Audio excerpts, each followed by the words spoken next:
Bonjour à tous et bienvenue dans ce nouvel épisode de l'Entrepreneur du droit by Fed Legal. Dans ce podcast, nous recevons des acteurs du monde du droit. Nos invités ont tous un point commun, ce sont des entrepreneurs. Nous sommes Audrey Deliris et Yasmine Apchi, chasseuse de tête chez Fed Legal, et nous sommes ravis de partager avec vous ces parcours inspirants.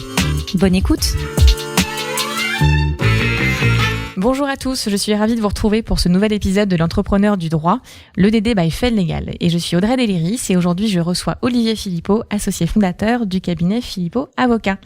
Olivier, comment ça va aujourd'hui ? Très bien, merci Audrey, ravi d'être avec toi aujourd'hui. Et ben moi aussi, je suis très contente. Alors pour la petite anecdote, avec Olivier on se connaît depuis très longtemps, c'est une quinzaine d'années à peu près. Oui, c'est ça. En fait on s'est connus quand Olivier faisait son PPI, donc le stage à faire en entreprise notamment, durant l'école d'avocat, ou du coup dans d'autres structures, mais en tout cas Olivier est choisi dans un cabinet de chasse de tête, on s'est rencontrés, moi j'y ai découvert ma voix et Olivier pas du tout. Pas du tout. En tout cas, l'intérêt du stage PPI pour moi a été de constater que je serai jamais chasseur de tête. Voilà. C'est un métier qui me convient pas du tout. Mais je suis ravi que Audrey ait pu trouver sa vocation à cette occasion. Et donc, on n'est pas là pour parler de cette rencontre, même si évidemment l'anecdote était importante à citer. Est-ce que tu peux, Olivier, te présenter à ceux qui te connaissent pas encore ? Oui, bon, bien sûr, beaucoup de gens ne me connaissent pas. Donc, je me présente très rapidement. Donc, moi, je suis breton d'origine. Je suis né en Bretagne. J'ai grandi en Bretagne, dans une petite ville à côté de Vannes, donc dans le sud Bretagne, dans le golfe du Morbihan pour ceux qui connaissent. J'ai fait mes études à Rennes, études de droit classique. J'ai fait un petit passage Erasmus à Séville en Espagne, donc en licence. Puis je suis revenu à Rennes à l'issue de cette année. Et par la suite, j'ai poursuivi à Paris en stage, donc pour l'école d'avocat. Donc j'étais en école d'avocat à Rennes, en stage à Paris. Et ensuite, j'ai poursuivi ma collaboration à Paris, donc dans des cabinets parisiens. Voilà pour le parcours rapide. Aujourd'hui, je suis en Alsace, à Strasbourg. Donc à l'autre bout de la France. À l'autre bout de la France, j'ai fait un passage par Paris, puis je suis arrivé en Alsace. On en reparlera si tu veux tout à l'heure. Avec plaisir. Mais voilà, parcours assez classique, je pense. Merci pour cette présentation. On va en effet après aborder plein de questions du coup. Et est-ce que tu peux nous dire pourquoi tu as accepté de faire ce podcast ? Parce que je crois que tu consommes beaucoup de podcasts, c'est après ce que j'ai compris. Alors oui, effectivement, je suis un gros amateur de podcasts. J'écoute énormément de podcasts et ça depuis vraiment très longtemps. Déjà à l'époque où il y avait les iPods, tu te souviens, oui. Avant les smartphones, j'écoutais les podcasts dans le bois de Boulogne en courant. C'était les podcasts de France Culture, France Inter, enfin Radio France éditait déjà des podcasts à l'époque. Et puis j'ai jamais arrêté. Voilà, je suis un gros amateur de podcasts, j'écoute tout type de podcasts. Et donc je suis ravi aujourd'hui de pouvoir passer de l'autre côté du micro et de participer à ce podcast avec toi. Et merci. Puis évidemment, comme on se connaît, c'est un plaisir de te revoir et de partager ce moment tous les deux. Plaisir partagé. Merci beaucoup Olivier. On va parler droit aussi. Alors rassurez-vous chers auditeurs, on va pas parler de choses trop techniques non plus. Mais est-ce que tu peux nous dire comment tu es arrivé déjà à faire du droit à la base ? Alors, je me pose moi-même la question, figure-toi. Je pense qu'il y avait une forme d'intuition.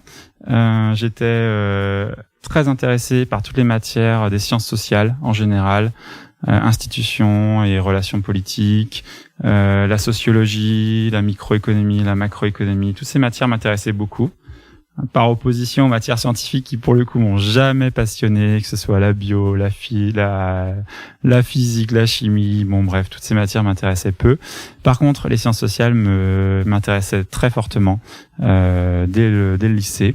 Et j'avais pas suffisamment d'intérêt pour aller sur une matière en particulier. Et puis, de manière un peu intuitive, je me suis dit le droit devrait probablement me plaire, mais c'était vraiment sans raison objective. Et puis finalement, je me suis pas trompé. Vraiment, à la fac, je me suis épanoui. J'ai adoré les études de droit. Donc voilà, c'était un choix tout petit peu par défaut, il faut le dire. Mais comme beaucoup de gens en fac de droit. Énormément, oui. Et aucun regret par la suite. Et la découverte du droit social, comment est-ce que ça s'est opéré ? Comment est-ce que tu t'es dit, tiens, cette matière-là, c'est ça que je veux faire ? Alors ça, c'est une matière qui effectivement que j'ai pas fait à la fac parce que l'année où j'étais justement en Erasmus, j'ai raté le droit social. Mais j'ai fait un tout petit stage dans un cabinet en observation pendant quelques semaines à Paris quand j'étais en deuxième année et l'associé avec lequel j'étais faisait du droit social. Et là, j'ai senti que la matière avait un certain intérêt. Et puis à côté de ça, j'ai travaillé dans différents endroits, tous les jobs d'été, tous les petits travaux, boulots que j'ai pu faire à droite à gauche. Et je trouvais que le milieu du travail était quand même un milieu très très intéressant, très vivant, avec des problématiques concrètes, avec des gens dans des situations du quotidien au travail. Et donc là, c'est un peu comme le choix du droit. J'ai senti de manière un peu intuitive que le droit du travail m'intéresserait. Voilà. Et je m'y suis mis. Et pareil, j'ai pas regretté. J'ai adoré la matière. J'avais pas forcément d'autres matières qui me passionnaient à la fac. Mais droit social, je pressentais que ça me plairait et j'ai eu un bon pressentiment parce qu'effectivement, ça m'a vraiment plu. Et alors, comment est-ce que un avocat, un breton, déjà se retrouve à fonder un cabinet en Alsace? Et est-ce que tu peux nous parler aussi de ce que tu fais là au quotidien, au-delà, pas maintenant, on a le podcast, mais en tout cas dans l'absolu en tant qu'associé fondateur de ton cabinet? Alors effectivement, donc moi j'ai décidé d'aller en Alsace pour des raisons personnelles. Donc ma femme était en Suisse, moi j'étais à Paris, et on a donc convenu qu'à un moment ce serait plus sympa et plus agréable pour nous d'avoir un lieu commun de vie, comme tu peux l'imaginer. Et puis on s'est dit l'Alsace c'est à côté de la Suisse, ça lui permet dans un premier temps de garder son activité. C'est une région qui nous plaisait bien parce que c'est une belle région, une région très riche économiquement avec beaucoup d'opportunités professionnelles, une région qui est centrale en Europe, qui est très proche de Paris, mais aussi très proche des autres pays européens. Et donc on s'est dit que l'Alsace nous plairait certainement, et donc on a décidé de s'installer en Alsace, mais vraiment sans connaître particulièrement l'Alsace et surtout sans connaître personne en Alsace. Donc nous on a débarqué en Alsace, on connaissait personne, pas d'amis, pas de famille, rien, mais on s'est dit l'Alsace ça va nous plaire. Et là encore finalement comme le droit et comme le droit du travail, l'intuition a été bonne puisque l'Alsace nous ravit tous les jours. Voilà. Et donc pour répondre à la deuxième partie de ta question. Déclaration d'amour à l'Alsace du coup. Oui, voilà, les Alsaciens seront contents. Ils sont un peu chauvins, c'est comme les Bretons, mais les deux régions sont très belles. Et donc aujourd'hui, en tant qu'associé fondateur du cabinet, tu me demandes quel est finalement mon rôle d'associé. Oui. Et là, on commence à se rapprocher du thème du podcast. Je sens que tu glisses doucement vers le sujet, cœur du sujet qui t'intéresse. L'associé du cabinet, pour moi, mon rôle, c'est déjà de trouver des clients, d'apporter des dossiers au cabinet, donc de générer de l'activité pour les collaborateurs, de faire en sorte que les collaborateurs travaillent dans des conditions épanouissantes, qu'ils apprennent des choses, qu'ils progressent. Donc mon rôle, c'est vraiment d'être à côté d'eux pour les aider à avancer dans les dossiers, mais aussi dans leur carrière, de faire en sorte qu'ils puissent progresser, apprendre. Et ça, c'est super intéressant puisque je le vois tous les jours, les progrès que les collaborateurs font, et c'est satisfaisant. Donc pour moi, l'associé, c'est un rôle effectivement d'apporteur d'activité, mais c'est surtout un rôle d'animateur. En fait, l'associé, il impulse l'énergie dans le cabinet, il donne les lignes directrices, il doit mettre en condition les personnes pour qu'elles travaillent dans des bonnes conditions, qu'elles aient des dossiers intéressants, qu'elles puissent apprendre. Et c'est vraiment comme ça que je ressens mon rôle. Pour moi, j'ai plus un rôle d'animateur, de personne qui va permettre aux personnes du cabinet de travailler dans des bonnes conditions. Donc j'ai vraiment un rôle d'impulsion. D'accord. Et alors, tu étais dans un gros cabinet du coup français en droit, spécialisé en droit social. À quel moment tu t'es dit je quitte ce cabinet et je monte ma propre structure? Eh bien, quand on a décidé de partir en Alsace. Voilà. Parce que à un moment il fallait faire un choix. Donc on aurait pu revenir à Paris et puis poursuivre l'activité dans un gros cabinet. Ça aurait été quelque part une situation un petit peu de confort, mais on ne souhaitait pas revenir à Paris. Pour ma femme qui avait déjà vécu très longtemps à Paris, elle souhaitait pas forcément revenir. Moi j'étais très content de partir. Donc finalement c'était ce moment-là. C'était pas un moment finalement qui était en lien avec l'évolution de la carrière. C'était plutôt un choix personnel, un choix de vie. Et ensuite j'avais envie de continuer l'activité. Moi j'adorais l'activité, j'adorais mon métier et j'envisageais pas de quitter ce métier. Donc finalement en arrivant en Alsace, je me suis installé, presque contraint de m'installer pour pouvoir poursuivre l'activité. Et donc, tu es devenu vraiment encore plus entrepreneur que tu n'étais peut-être déjà auparavant. Alors, dans mon cabinet parisien, j'étais pas vraiment entrepreneur, mais j'avais quand même toujours des idées. On menait des projets, on faisait plein de choses. Donc, il y avait une logique un peu presque d'intrapreneuriat. Et finalement, quand je suis arrivé en Alsace, que j'étais tout seul dans mon petit bureau, que je connaissais personne et que j'avais pas de clients, là, je suis devenu un vrai entrepreneur. Et alors, pour toi, c'est quoi un entrepreneur? Et toi, qu'est-ce que tu as fait justement pour monter ta structure, développer ton activité? Comment tu t'y es pris? Alors pour moi, un entrepreneur, c'est quelqu'un qui crée une activité. C'est quelqu'un qui crée un service, un produit. C'est vraiment avant tout un créateur d'une activité. Et c'est une personne qui derrière va savoir développer cette activité, l'organiser, la structurer et la faire grossir. Donc pour l'entrepreneur, c'est le créateur d'une activité qui va ensuite être capable de la mener à bien. Voilà. Et un entrepreneur du droit, du coup, est-ce que c'est plus spécifiquement un entrepreneur du droit? Alors je me suis posé la question en voyant le titre forcément de ton podcast.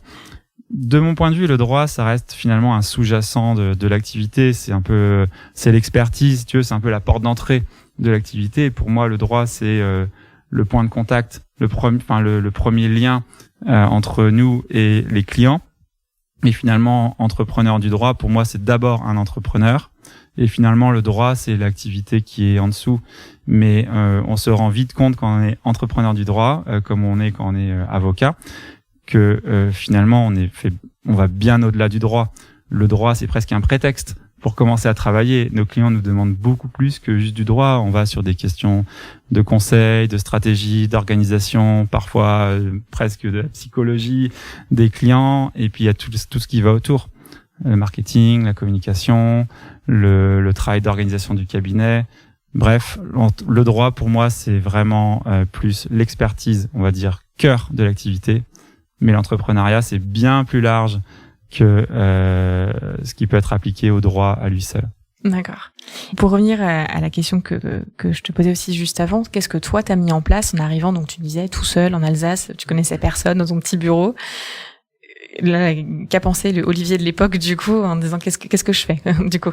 Alors la première chose que j'ai faite, c'est de savoir où je pourrais rencontrer des gens susceptibles de devenir des clients.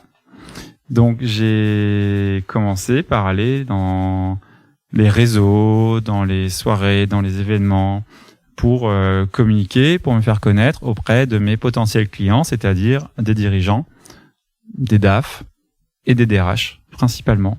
Donc je me suis posé la question, où est-ce que je peux rencontrer ces personnes-là? Je suis allé dans les endroits où je pouvais les rencontrer. J'ai également créé un blog, une page LinkedIn. Finalement les outils assez classiques et qui sont connus, qui à l'époque étaient peut-être moins évidents pour les avocats. Mais en tout cas, j'ai commencé par chercher des clients. En parallèle, évidemment, j'ai toujours continué à travailler sur la matière pour rester bon dans la matière. Donc, je lis, je suis un vrai geek, donc je lis tout, toutes les revues. Et le blog, c'était un peu un prétexte pour justement lire plus en profondeur certains sujets, les synthétiser, écrire sur le blog.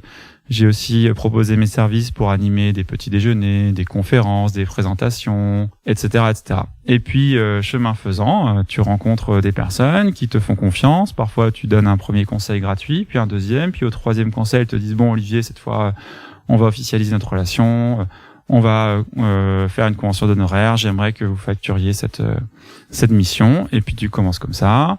La personne va te présenter une autre personne dans son entourage. Voilà. Donc mon début d'activité était vraiment focus, trouver des clients. En fait, en même temps, sinon, j'avais pas d'activité. Tout à fait. Et alors, quelles sont peut-être les choses quelque chose que tu as vraiment fait, qui a été vraiment très très positif pour le coup. Tu dis cette action-là, vraiment, elle a été extrêmement intéressante et ça m'a apporté vraiment beaucoup de clients, beaucoup d'activités. Et à contrario, est-ce qu'il y a quelque chose que tu as fait que tu regrettes aujourd'hui ou peut-être qui n'aurait pas marché éventuellement? Alors, j'ai pas une action individuelle que je peux citer. Par contre, j'ai vraiment fait un travail quasiment de maillage de terrain. Donc c'est un gros travail. Donc c'est surtout sur le volume finalement.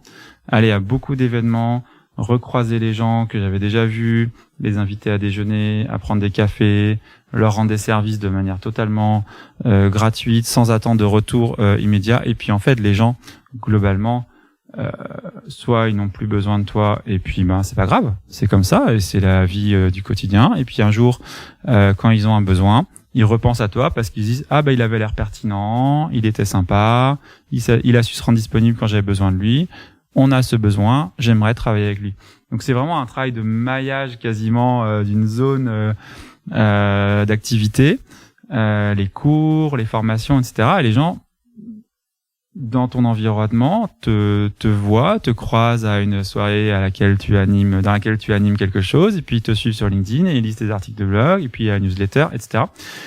Donc vraiment, j'ai pas une action individuelle que je peux te citer, mais c'est plutôt un travail de la globalité du travail qui, à mon avis, a fait la différence. Ce qui demande beaucoup d'énergie, Oui. Beaucoup d'énergie, beaucoup de temps, surtout quand tu pars sans réseau, parce que pour le coup, je pouvais même pas m'appuyer sur un premier réseau existant à partir duquel j'aurais pu commencer. Donc je suis parti de rien, mais c'est pas grave. Ça a juste pris un peu plus d'énergie, voilà. Et quelque chose que tu as fait ou réalisé et qui aurait peut-être pas marché? J'identifie pas là comme ça d'actions totalement inutiles que j'ai pu faire, mais il y en a eu. C'est sûr.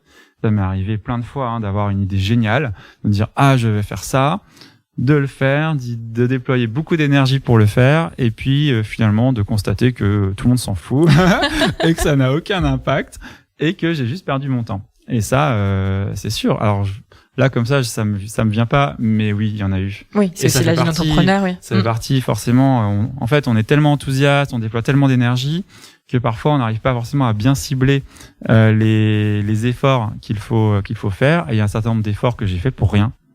Voilà, et c'est pas grave. On les oublie avec le temps, et puis finalement les efforts qui ont payé récompensent l'ensemble de l'ensemble. Ok. Et parle-nous un peu plus du coup de ton cabinet aujourd'hui, parce que on est loin quand même de toi tout seul dans ton bureau qui vient d'arriver en Alsace. Ça a quand même bien évolué. Est-ce que tu peux nous parler de ton activité et de ton cabinet Oui, alors après être arrivé en Alsace, au bout de 3 ans, je me suis associé dans un cabinet régional qui était installé depuis longtemps. C'est une association qui s'est pas avérée très fructueuse, on s'est pas entendu, et puis on s'est séparés relativement vite. Ça arrive, oui. Oui, ça arrive. J'aurais appris des choses à ce moment-là, mais en tout cas, on s'est rendu compte qu'on n'était pas alignés avec nos associés sur la façon de gérer le cabinet et de le développer. Je suis reparti comme j'étais arrivé, et là je me suis réinstallé vraiment en structurant mieux une activité. J'avais déjà un peu plus de recul, on était en 2017, fin 2017, et là je me suis organisé de manière à pouvoir développer réellement l'activité, recruter des collaborateurs et la faire grossir. Donc c'est à partir de ce moment-là, vraiment fin 2017, que j'ai commencé à vraiment me positionner comme un cabinet à part entière et à penser structure, puisque la structure précédente dans laquelle j'étais considérait qu'on pensait pas de la même manière et que ça pouvait pas fonctionner. Donc une fois que j'ai repris mon indépendance et ma liberté, là j'ai pu organiser les choses telles que je les imaginais, telles que je les projetais, et donc j'ai pensé cabinet. Et pour moi, un cabinet, c'est une entreprise. Donc j'ai vraiment pensé entreprise, et c'est vrai que là ça rejoint ton sujet de l'entrepreneuriat et du droit. Un cabinet avocat, c'est une entreprise dans laquelle on va devoir gérer un certain nombre de sujets qui sont aussi bien les outils de travail que la communication, que le recrutement, que le service client, etc., etc. Ok. Et donc aujourd'hui, qu'est-ce qu'on fait? Donc on a une activité dédiée au droit social. On est 6 avocats, donc j'ai recruté 5 collaborateurs. On est 6 avocats. On fait tous que du droit social. Globalement, on a une activité relativement classique. On a conseil, contentieux, formation. Donc on a des modules de formation sur le droit social, sur l'actualité, auxquels assistent principalement des RH. En contentieux, on va faire tous les contentieux dans lesquels il y a du droit du travail de près ou de loin, que ce soit le prud'homme, le contentieux URSSAF, le contentieux pénal du travail, les accidents, le travail dissimulé, ce type de contentieux. Et puis en conseil, on a deux gros blocs en conseil. On a une partie du conseil, c'est le conseil un peu du quotidien. D'accord. L'accompagnement RH.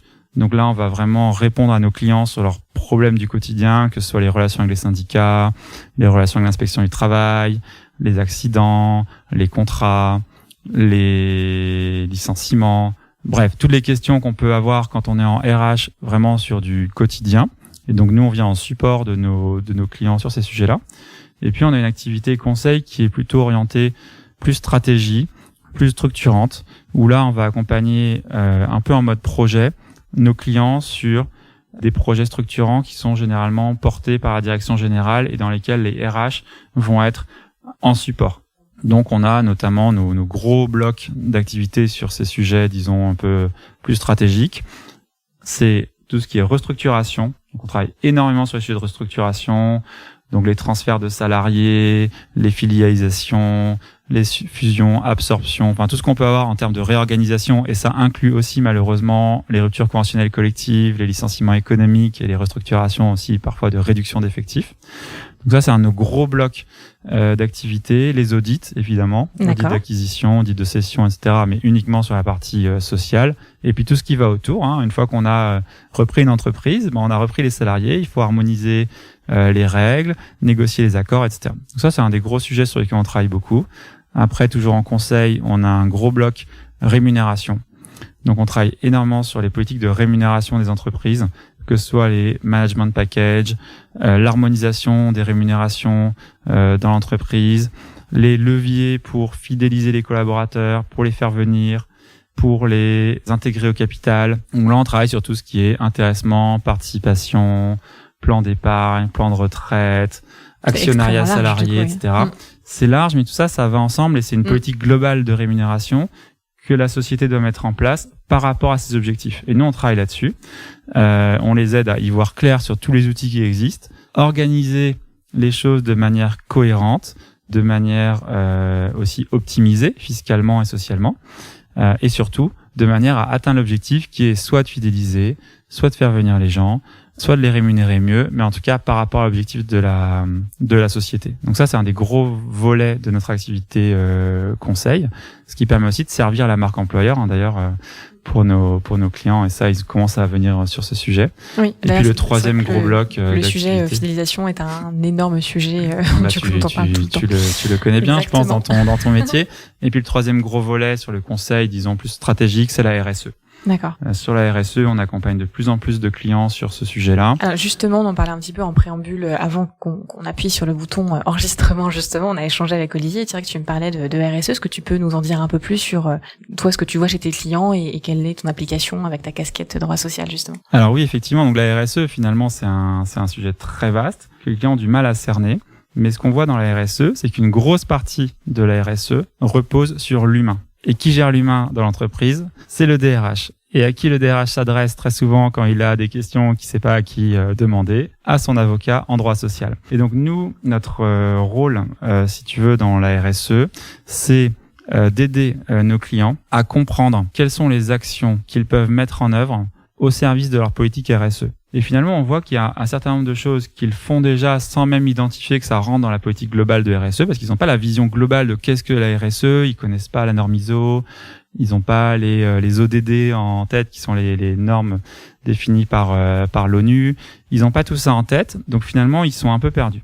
Donc notre rôle, c'est de les aider à y voir clair sur la globalité de la problématique RSE, qu'est-ce que ça englobe, qu'est-ce que ça inclut. Et dedans, une fois qu'on découpe en partie, on voit que le DRH a un rôle central dans la RSE parce que ça va sur aussi bien la rémunération des collaborateurs que la sécurité, que la qualité de vie au travail, que la gouvernance, etc., etc. Et donc nous, notre rôle, ça va être de les aider à avoir une vision globale et ensuite d'identifier les leviers d'action qui sont à leur disposition. Et dans les leviers, on voit que finalement, on a une partie des leviers qui ne sont que de l'application bête et méchante des règles existantes. Donc juste être en conformité, déjà, ça rentre dans la politique RSE. Avoir un règlement intérieur, avoir un document unique d'évaluation des risques, etc. Juste appliquer les règles, mais les appliquer correctement. Et ensuite, ce qui est intéressant, c'est qu'on va aussi les aider à mettre en œuvre un certain nombre d'actions qui, elles, vont être en plus du minimum obligatoire et qui vont vraiment être utiles pour leur politique RSE. Alors évidemment, on fait pas l'action que pour faire de la politique RSE, on fait l'action parce qu'elle a un intérêt pour l'entreprise et elle vient ensuite, si tu veux, alimenter globalement la politique RSE. La politique RSE n'est pas une fin en soi. L'objectif, c'est que pour chaque sujet, on ait une entreprise qui se positionne de manière à avoir un impact positif pour ses collaborateurs et pour l'ensemble des parties prenantes. Donc c'est ça la RSE, hein, c'est avoir un impact positif pour les parties prenantes et notamment pour les collaborateurs. Et donc nous, on les aide à identifier les sujets sur lesquels ils peuvent travailler et ensuite à les mettre en œuvre.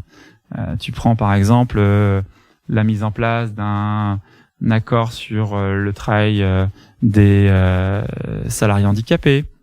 C'est pas obligatoire, mais on peut le faire.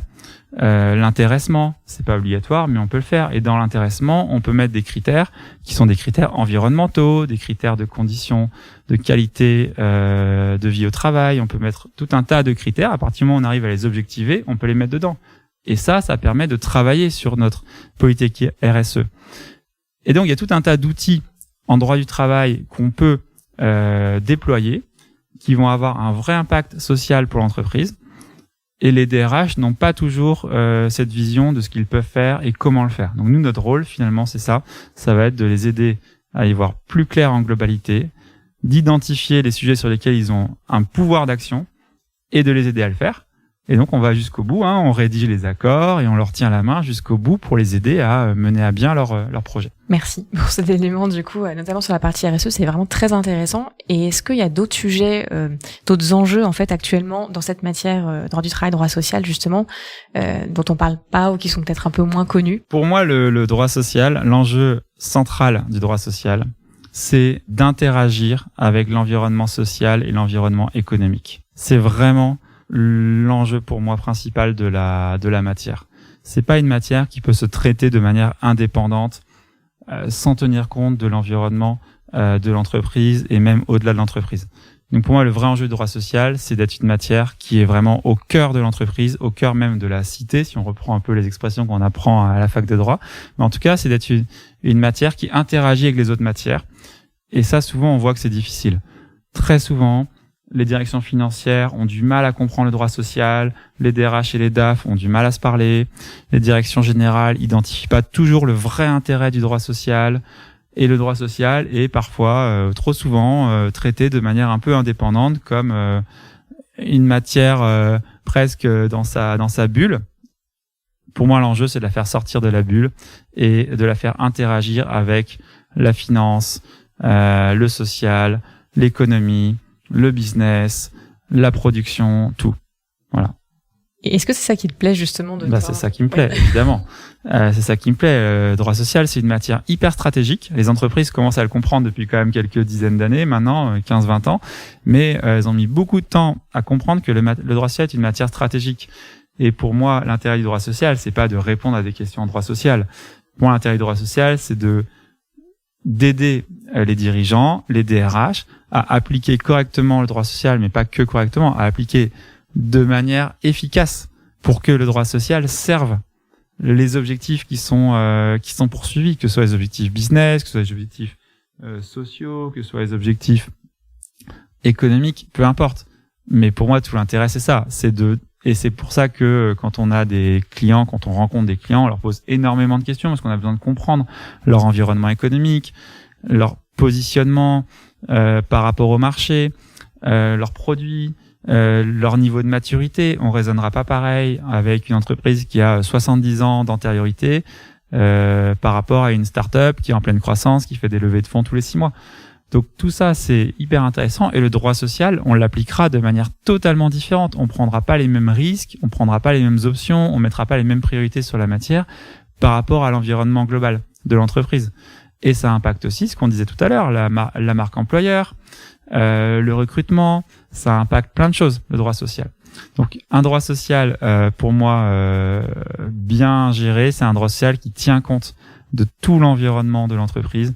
Et c'est tout l'intérêt pour moi de cette matière. Le traiter de manière abstraite dans mon bureau sur la base de principes théoriques, ça m'intéresse un petit peu moins. Et c'est l'interaction avec les autres matières qui est vraiment passionnante. Je retrouve, moi, avec mon métier, du coup, le côté humain très fort, pour le coup, de vraiment comprendre les enjeux de l'entreprise. Bon, à un autre niveau, pour le coup, de mon côté, moi, c'est plus recrutement. Mais c'est vrai que je comprends pas comment tu n'as pas pu aimer ce métier de chasseur de tête, du coup, qui est formidable aussi pour ce côté humain. Mais c'est vrai que c'est extrêmement enrichissant de pouvoir être au contact même de l'entreprise, pour le coup, et de les aider sur différents sujets et vraiment en allant creuser justement leurs vrais enjeux et pas juste avoir un petit bout de la lorgnette, justement. Voilà, en tout cas, ta vision de ton métier est extrêmement large et ça te permet, j'imagine, de t'y épanouir au quotidien. Tout à fait. Tu as l'air, en tout cas. Oui, merci. Est-ce que tu as eu des mentors dans ta carrière? Alors non, j'ai pas eu de figure de mentor comme on peut le. Enfin, je pense comme ta question l'évoque. Donc il y a pas la figure du mentor que je peux citer, où je peux dire telle personne a été vraiment un modèle incontournable pour moi. J'ai eu beaucoup de gens évidemment dans ma carrière. Bon, je reste ça fait quand même 15 ans maintenant de carrière, donc bon, c'est plus vraiment le début et j'ai eu le temps de croiser beaucoup de personnes et j'ai appris beaucoup de gens que j'ai rencontrés, mais je peux pas dire que j'ai vraiment eu la personne qui était un modèle absolu pour moi. Voilà, donc j'ai composé avec les qualités que j'ai pu observer chez les uns et chez les autres, les défauts que j'essaye de pas reproduire et voilà, je prends un petit peu les points positifs que je peux retrouver chez chacun. J'essaie de m'inspirer des parcours des gens que j'ai pu croiser, des méthodes de travail, des visions, des idées. Et puis ça va bien au-delà des gens que tu rencontres dans la vie. Ça va aussi, ça fonctionne aussi avec les podcasts, par exemple, que tu écoutes, ce que tu peux lire, etc. Donc voilà, j'ai pas de mentor à te citer, Audrey. C'est pas grave. Tu n'es pas le seul, hein. Pour le coup, parmi les personnes que j'ai pu interviewer dans le cadre de ce podcast, il y en a qui ont des mentors et d'autres qui n'en ont pas et qui viennent justement piocher au gré des rencontres depuis le début de leur carrière, justement, les bonnes pratiques, les petits trucs qui font que ça marche. Et puis d'ailleurs aussi, à contrario, les trucs qui ne marchent pas. Il faut tenir compte de l'ensemble. C'est ça. Est-ce que toi, justement, on parlait de qualité, est-ce que tu peux nous dire, selon toi, les meilleures qualités de l'entrepreneur? Du coup, est-ce qu'il y a vraiment quelque chose d'extrêmement important à avoir quand on est entrepreneur, qu'il faut absolument avoir? Je pense qu'il faut avoir de l'énergie. Un entrepreneur qui a pas d'énergie aura du mal à porter son projet, parce que quel que soit le projet entrepreneurial, on le disait tout à l'heure, l'entrepreneuriat c'est de la création, et pour créer il faut avoir une certaine énergie, il faut y croire, il faut emmener des gens avec soi, et on peut pas emmener les gens avec soi. Quand on parle des gens, on parle des partenaires avec lesquels on travaille, on parle des clients, on parle des collaborateurs, on parle de l'entourage aussi personnel. L'énergie pour moi, alors je sais pas si c'est une qualité, mais en tout cas c'est une nécessité je pense, d'avoir de l'énergie. Et puis, je pense que si on devait mettre une deuxième qualité, je dirais que la curiosité est une qualité indispensable pour être un bon entrepreneur. Ça me paraît très difficile de créer, de développer et de faire fonctionner une activité en n'étant pas curieux de ce qui se passe autour de soi. Merci. Et à contrario aussi, un défaut qu'il faut surtout pas avoir quand on est entrepreneur, selon toi? Je pense que l'arrogance serait un vrai défaut, parce que, par opposition à ce qu'on a dit précédemment, l'entrepreneur arrogant, trop sûr de lui, va se planter. Alors bon, on a plein d'exemples de gens qui ont réussi, mais je pense que ça reste un défaut, parce que ça génère un risque de commettre, à mon avis, plus d'erreurs, parce qu'on n'a pas forcément, on fait pas l'effort de prendre le recul nécessaire, de se poser les questions et de vraiment challenger les idées. Donc je pense que si on devait dire un défaut, ce serait l'arrogance, et en plus ça énerve énormément évidemment l'entourage. Donc je pense que c'est pas forcément la meilleure qualité à avoir pour faciliter une activité. Oui, puis oui, c'est vrai, dans la vie tout court, c'est pas très sympa pour les autres.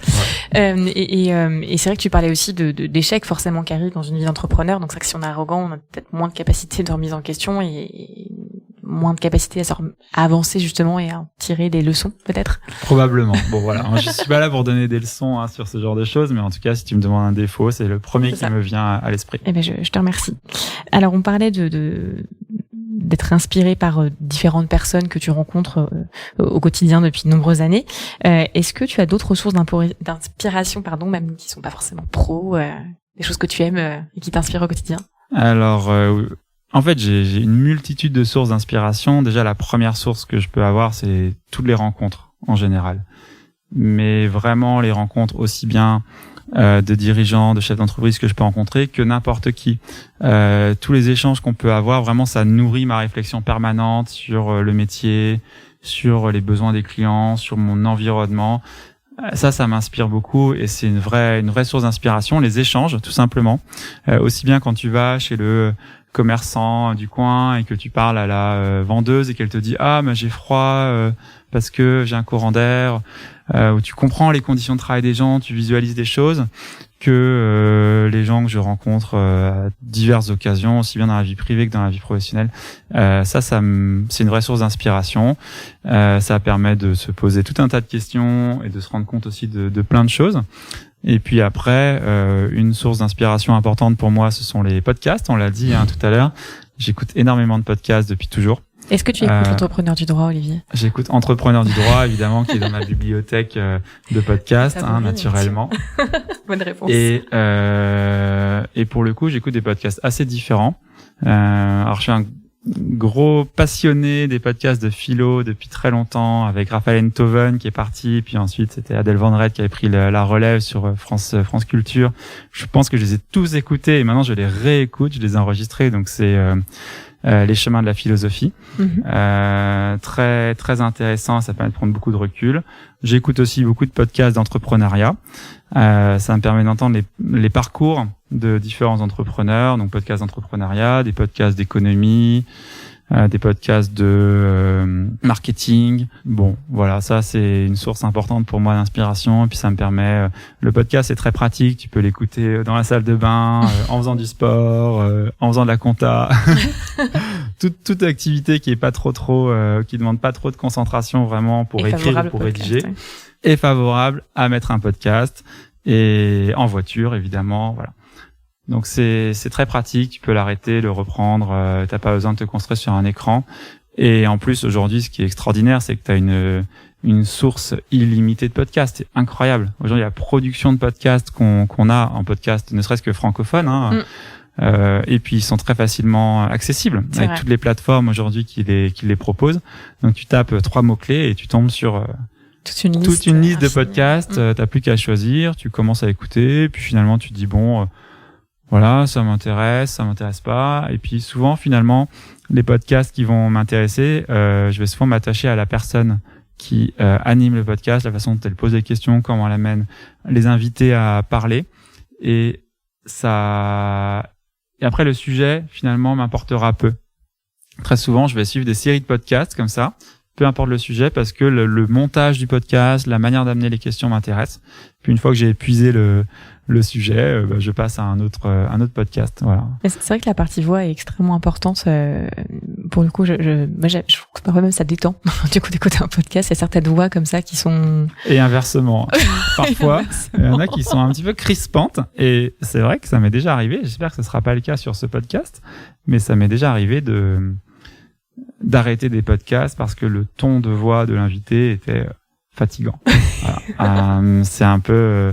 Et inversement, il y a des invités qui sont captivants, ils ont un ton, un rythme, un timbre de voix qui se laisse écouter et tu te laisses presque bercer par le podcast. Et puis surtout, ce qui est génial dans les podcasts, c'est que tu as une multitude de sujets, d'invités, une multitude de points de vue que t'as pas dans les grands médias. Et donc le podcast, c'est une source infinie de contenu. Merci pour cette publicité extraordinaire pour les podcasts. Et c'est vrai que ça a explosé notamment depuis 2020 avec le début de la crise sanitaire. J'ai pas les chiffres en tête pour le coup, mais il y a une multitude de milliers de podcasts qui ont été créés dans tous les domaines. Comme on était confinés, voilà, ça a permis à des personnes de révéler cette partie très créative chez eux, du coup. Et je voudrais juste revenir sur ce que tu disais aussi juste avant, le fait d'être inspiré par énormément de rencontres. Là, je me permets de révéler une qualité que je te connais, Olivier, c'est cette capacité à être extrêmement à l'écoute et intéressé, mais à vrai intérêt, ce qui est pas toujours le cas chez beaucoup de gens, par toute personne qui viennent d'univers extrêmement différents. J'ai pu y assister du coup à des conversations. Olivier, t'as parlé avec énormément de gens pour le coup devant moi qui venaient de milieux extrêmement différents. Olivier se demande mais qu'est-ce qu'elle va raconter, mais je ne vais pas raconter quelque chose de mystérieux ou de secret, mais c'est vrai que je t'ai déjà vu en fait parler avec des gens qui venaient d'univers extrêmement différents, soit par des amis communs ou par le passé quand on était à l'époque donc stagiaire dans ce cabinet de chasse du coup. Et c'est vrai que tu as une vraie capacité justement à avoir un intérêt à t'intéresser à ces gens qui viennent d'univers parfois extrêmement opposés, soit au tien, soit même pas du tout en dehors du droit. Et je pense que c'est une grande qualité que tu as, qui a dû te servir et qui te sert, je suis sûre, au quotidien. Oui. Merci Audrey, effectivement, pour ce compliment. Alors oui, c'est vrai que j'ai une facilité à rentrer en contact avec des personnes, à créer de la relation, et puis évidemment ça m'aide au quotidien puisque ça facilite les relations aussi bien avec les clients qu'avec les partenaires, qu'avec les collaborateurs, mais aussi avec les salariés de mes clients. Là par exemple cette semaine j'ai animé 2 jours de formation pour des managers chefs d'équipe chez un client. Ce sont des personnes qui sont sur le terrain et c'est super intéressant d'entendre les problématiques qu'ils rencontrent au quotidien. Ça permet vraiment de se rendre compte de leur mode de vie au travail et puis c'est chouette. Ça permet de voir les points de vue, les façons de penser des personnes, et ça en fait c'est applicable à toute personne que tu rencontres. Et c'est vrai que pour le coup ça me plaît toujours d'entendre les gens, savoir ce qu'ils ont à dire et comment ils voient les choses. Est-ce qu'il y a une citation qui te guide au quotidien et que tu aimerais nous partager? Pas vraiment une citation, enfin j'ai pas de citation qui me vient comme ça, mais ce serait plutôt un principe que je garde en tête tous les jours. Et je me dis ne pas se reposer sur ses acquis. Voilà, je pense que c'est un vrai principe que j'applique en permanence. Se re-questionner, savoir si ok on a fait ça, c'était bien, on s'en félicite, mais est-ce qu'on peut le refaire pareil, est-ce qu'on peut pas l'améliorer, et comment on peut prendre en compte l'environnement qui évolue, comment on peut faire améliorer nos outils de travail, nos façons de voir les choses, notre développement, comment est-ce qu'on peut être sûr on sera encore bon demain, après-demain. Et donc vraiment ça c'est un truc qui m'obsède. Alors du coup c'est parfois un peu fatigant je pense pour les gens qui m'entourent parce que je suis pas un éternel insatisfait, pas du tout hein. Moi je suis assez optimiste en général dans la vie, et puis je suis très content de ma situation et de l'évolution de l'activité, mais néanmoins un vrai principe qui me guide au quotidien, c'est de dire ok ça c'est bien, mais attention, faut pas se relâcher. À tout moment on peut décliner, on peut être moins bon, on peut régresser, et ça c'est vraiment ma hantise. Donc et c'est lié à ce qu'on disait avant. C'est ça qui me conduit aussi à en permanence écouter des nouveaux podcasts, lire des choses, discuter avec les gens pour en permanence essayer de dire bon voilà, restons connectés au monde qui nous entoure, ne nous reposons pas sur nos acquis, parce que se reposer sur ses acquis c'est le meilleur moyen de commencer à décliner hein. Ouais. Et ça c'est quand même un peu ma crainte permanente. Donc on y travaille tout le temps. Et je sais que ça peut être parfois un peu pénible, je pense, de m'avoir à côté, parce qu'on dit oui, bon, c'est bien, mais attention, il y a ça, il faudra aussi améliorer ça. Voilà. Mais bon, je pense que c'est mon caractère et ça va pas évoluer. Et alors, justement, là, on a vu, t'es quand même très entrepreneur, très créatif pour le coup, et très ambitieux pour ce cabinet que tu as créé. Quels sont les projets de demain que tu envisages pour ce cabinet, que tu veux nous partager? Avec plaisir. Donc on a un premier, projet qui est déjà de devenir un cabinet réellement incontournable, au moins dans la région Grand Est. En droit social, on souhaite se positionner comme un cabinet vraiment d'experts sur la matière. Pour ça, je pense qu'il faut qu'on aille sur des sujets les plus complexes possibles, sur les sujets sur lesquels on a une grosse valeur ajoutée. Donc ça, c'est vraiment un projet sur lequel je travaille en permanence. C'est pour ça qu'on travaille toujours sur des sujets techniques, sur les sujets complexes. On parlait de la rémunération, de la RSE, des restructurations. Donc tout ça, ce sont des sujets sur lesquels on veut aller. On travaille déjà énormément sur toutes ces questions, mais de plus en plus, avec pour projet d'augmenter la part de ces types de sujets dans notre activité, de devenir réellement un cabinet incontournable sur lesquels les entreprises peuvent s'appuyer sur toutes leurs problématiques en droit social, mais bien au-delà du quotidien aussi dans leurs problématiques structurantes en droit social. Et puis on a un projet d'ouverture d'un bureau parisien. Ah, voilà. D'accord. On va se rapprocher de chez vous. Donc là, on y travaille. D'accord. On y travaille. J'ai un candidat, un futur associé qui se présente.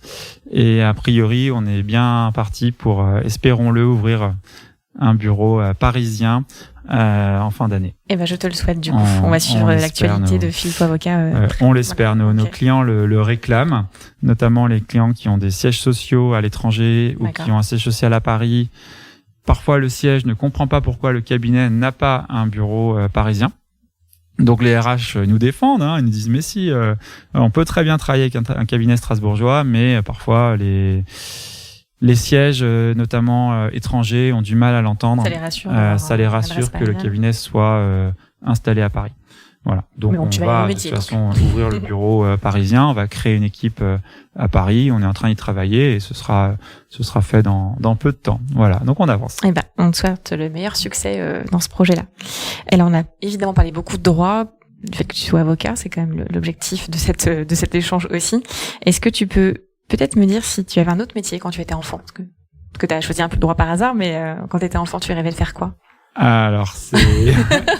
Bon, comme en fait des millions de gosses, je rêvais d'être footballeur professionnel. Alors bon, c'est cliché. J'ai jamais rêvé d'être astronaute, pompier, je sais pas, ou même avocat. Moi, je me voyais bien footballeur professionnel. Bon, mes qualités de footballeur ont vite anéanti mon rêve. Mais voilà. Si tu me demandes quel était mon métier de rêve quand j'étais gamin, évidemment, comme beaucoup de gamins, je me serais vu en footballeur. Mais bon, c'était pas réaliste en fait. On s'en rend compte assez vite après coup. J'avais pas du tout les qualités pour. Mais voilà. Tu continues de jouer quand même au foot? Je continue de jouer vraiment en amateur, surtout en salle avec des amis, mais rien de sérieux. Je fais plus de compétition, pas de championnat, pas de club. C'est vraiment du foot loisir. Voilà. Est-ce que Olivier t'aurais un dernier mot pour nos auditeurs? Ou pas? Un dernier mot. Allez, 2 derniers mots si tu veux, Olivier. Non, alors peut-être pour nos auditeurs qui seraient encore étudiants et qui se posent la question de la suite de leur carrière. Les étudiants à la fac me le demandent régulièrement. Ils me disent qu'est-ce que vous conseillez, etc. Peut-être un conseil, si je peux me permettre de donner un conseil. Je leur recommande de réfléchir avant tout en termes de mode de vie. D'accord. Quel mode de vie ils veulent en fait? Qu'est-ce qui les motive? Quelle organisation ils veulent pour leur vie personnelle et professionnelle? Et par rapport à ça, ils choisiront un métier. Le métier d'avocat, donc ce sera peut-être le deuxième dernier mot. Métier d'avocat, c'est un métier qui permet de garantir une grande liberté d'action. Ça, c'est vraiment une des raisons pour lesquelles j'ai décidé de faire avocat. C'est la liberté qu'on a dans ce métier. C'est un métier qui permet de rencontrer énormément de personnes, qui permet de faire certes du conseil, mais aussi du contentieux, mais aussi si tu veux écrire un bouquin, demain tu peux écrire un livre, tu peux donner des cours, tu peux faire de la formation, tu peux décider de lancer des nouveaux projets, des activités. C'est un métier extraordinaire pour la liberté que ça permet d'avoir. Et